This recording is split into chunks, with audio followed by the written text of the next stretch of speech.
Hi, my name is George Harold Millman. I write about politics under the blog name The Rebel Without a Clause, and today I want to talk about how to have a political debate with someone on the internet.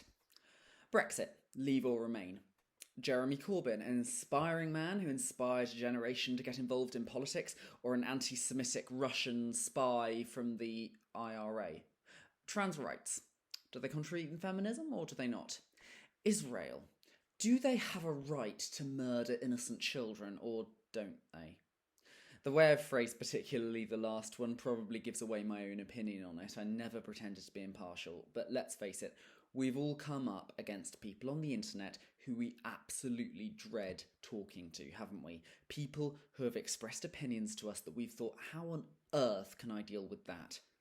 It's extremely tempting in these conversations to just ignore these people and gravitate towards people who agree with you.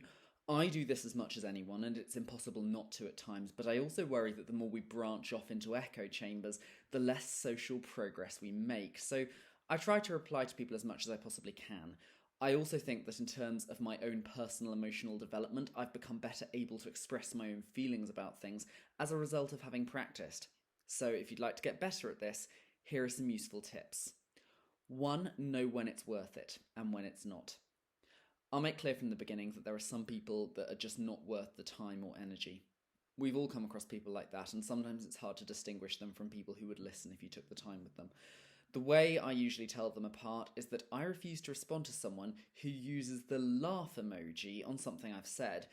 I find the laugh emoji on social media very unpleasant. It's not even a nice image. It reminds you of a primary school bully, and it's really not nice to laugh react to someone who is saying something that means something to them, no matter how wrong you think they are. So my rule is that as long as they don't use the laugh emoji on me, I'll do my best to politely reply no matter what they say. If they use it though, they're letting it descend into outright unpleasantness, and then I won't bother unless, of course, they've said something that was meant to be funny, but it's usually obvious when that is. 2. Make sure you know your own viewpoint inside out. It seems like an obvious one, but it's worth reiterating.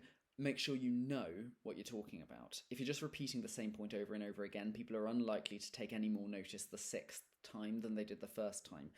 Be able to back up your points with evidence beyond just your own personal opinion. Have links to hand that you can immediately send people. This is also quite useful in the sense that you may not have time to write a detailed response, but you can still send someone a link that backs up your points.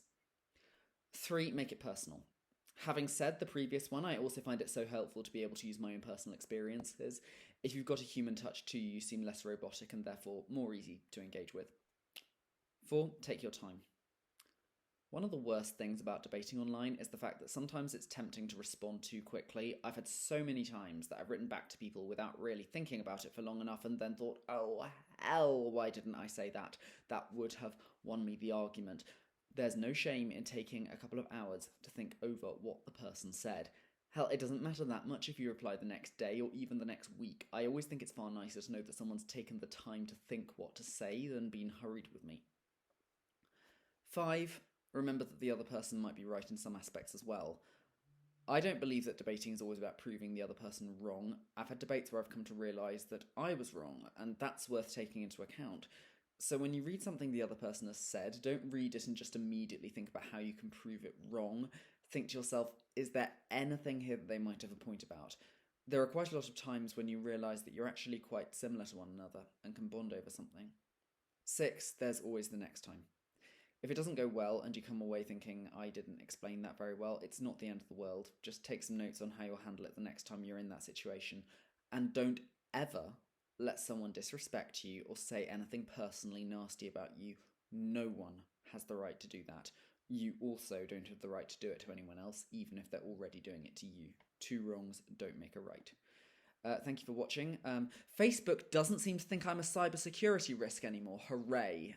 They haven't been taking down my blogs for a couple of days, so fingers crossed that lasts. If you'd like to see more of this kind of content, please do subscribe to my channel, check out my blog, The Rebel Without a Clause, and I'll see you again soon. Thanks, bye.